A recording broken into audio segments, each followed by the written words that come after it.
আমাদেরকে গুলি করে মেরে ফেলেন, আমরা আর বেঁচে থাকতে চাই না এরকম নাল্লত জীবন নিয়ে।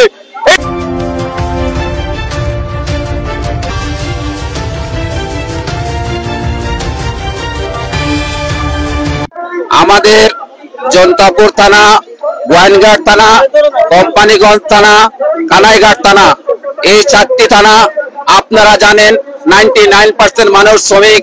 আমাদের এখানে কোনো মেল কর্মস্থান নেই, আমাদের এখানে কৃষি ক্ষেত করার জন্য তেমন কোনো জমি নাই। আমাদের একমাত্র জীবিকা রক্ষা করার আমাদের হচ্ছে কুয়ারি। আজকে বিগত দিন আমাদের এই কুয়ারিগুলা পরিবেশের দোহাই দিয়ে বন্ধ করে রাখা হচ্ছে, এবং কি ভারতের চক্রান্ত করে ভারত থেকে পাথর আনা হয়, সেটা সম্পূর্ণরূপে একান্ত ভারতের চক্রান্ত। আমাদের এখন এমন এক পরিস্থিতি হয়েছে, আমাদের ছেলেমেয়েরা আমরা লেখাপড়া করতে পারতেছি না, আমরা 3 বেলা 4টা ডাল ভাত খেয়ে আমরা বাঁচতে পারতেছি না। আমাদের তথ্য তেলাবি লওয়ার মতন, আমাদের খোঁজ খবর লওয়ার মতন এমন কোন মানুষ নাই আমরা কোন দেশে বসবাস করি। আমাদের কথা হলো আমাদের কর্মসংস্থান ব্যবস্থা করে, আপনাদের যদি পরিবেশের ক্ষতি হয়ে থাকে আগে আমাদের কর্মস্থান ব্যবস্থা করেন, তারপরে আপনারা কুয়ারি বন্ধ করে দেন, আমাদের কোনো আপত্তি নাই। কিন্তু এই কর্মস্থান যদি বন্ধ করা না হয় তাহলে আমরা মরতে বাধ্য আছি, আমাদেরকে গুলি করে মেরে ফেলেন, আমরা আর বেঁচে থাকতে চাই না এরকম নাল্লত জীবন নিয়ে। এটাই আমার কথা।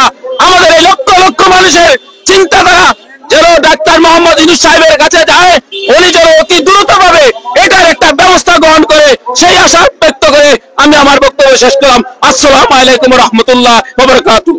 পর্যায়ে পৌঁছেছে, বর্তমানে আমাদের দেশের মানুষ অনাহারে মৃত্যু যাপন করতেছে, চিকিৎসা পাচ্ছে না। বিশেষ করে আমাদের সিলেটের জনগণ এত অবহেলায় আছে, আমাদের সিলেটের যে টাকাগুলা ইন্ডিয়ায় পাচার হয়ে যায়, এর কারণ হলো ভারত থেকে পাথর আমদানি করলে আমাদের দেশে ডলার চলে যায়। আমাদের দেশে পর্যাপ্ত পাথরের খনি থাকার পরেও আমরা পাথর উত্তোলন করতে পারতেছি না। 14 সালের আগে আমাদের দেশে যে পরিমাণ পাথর উত্তোলন হতো, দেশের চাহিদা মিটিয়েও ভারত আমাদের থেকে পাথর নিয়ে যেত আখাউড়া বর্ডার দিয়ে, বেলুনিয়া বর্ডার দিয়ে, তারপরে আপনার কুমিল্লা বর্ডার দিয়ে। এখন আমাদের সরকার, যে সরকারই আসুক না কেন, আমরা বর্তমানে দেখতেছি ভারত থেকে পাথর আমদানি করে। এই ভারত থেকে পাথর আমদানি করার কারণে আমাদের দেশের টাকা ভারতে চলে যায়। আমাদের দেশের পাথর যদি উত্তোলন করা হয়, দেশের টাকা দেশে থাকবে, দেশের জনগণ ভাত পাবে, শান্তি পাবে, চিকিৎসা পাবে, এবং দেশের মান সম্মান ক্ষুণ্ণ হবে না। আমাদের সিলেট একটা লন্ডনের মতো একটা পরিবেশে তৈরি হয়েছিল, কিন্তু এখন আমরা নিচে চলে যাইতেছি। সবার দৃষ্টি আকর্ষণ করতেছি বর্তমান উপদেষ্টা ডক্টর মোহাম্মদ ইউনূসের, যেন উনি এটা প্রতিকার করে দেন। কাঁসার মিলগুলো বন্ধ হয়ে গেছে, কাঁসার মিলে পাথর নাই। ভারতের পাথর না আনলে হঠাৎ করে পাথর বন্ধ করে দেয়, আমাদের কার্যকলাপ বন্ধ হয়ে যায়। আমাদের দেশে যে পাথরের চাহিদা আছে, বালুর চাহিদা আছে, এটা বন্ধ হয়ে যায় যখন ইন্ডিয়া পাথর বন্ধ করে দেয়। হঠাৎ আবার 2-4 দিন দিল, আবার বন্ধ করে দিল।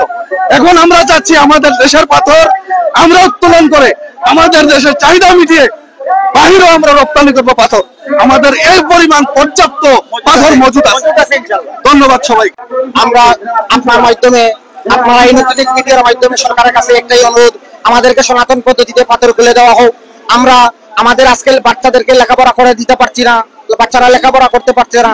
আমরা আজকে ব্যাংক দেউলিয়া, ব্যাংক থেকে টাকা নিয়ে আসছি। আজকে আমরা দেউলিয়া হয়, ব্যাংক দেউলিয়া হলে সেটারও চাপ সরকারের উপরে করতেছে। আজকে ভারত থেকে, বিভিন্ন দেশ থেকে কোটি কোটি সেফটি পাথর আসতেছে বাংলাদেশ থেকে।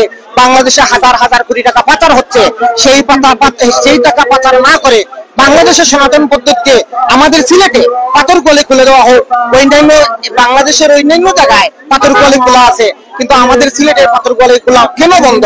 আমরা সরকারকে বিনীতভাবে অনুরোধ করতেছি।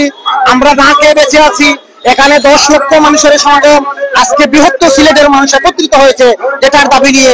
আমাদেরকে দয়া করে আমাদেরকে সনাতন পদ্ধতিতে পাথর কুয়ারি খুলে দেওয়া হোক। আমরা অন্যায়ভাবে পাথর উত্তোলন করবো না, এইটাই দাবি আমাদের প্রধান উপদেষ্টার কাছে।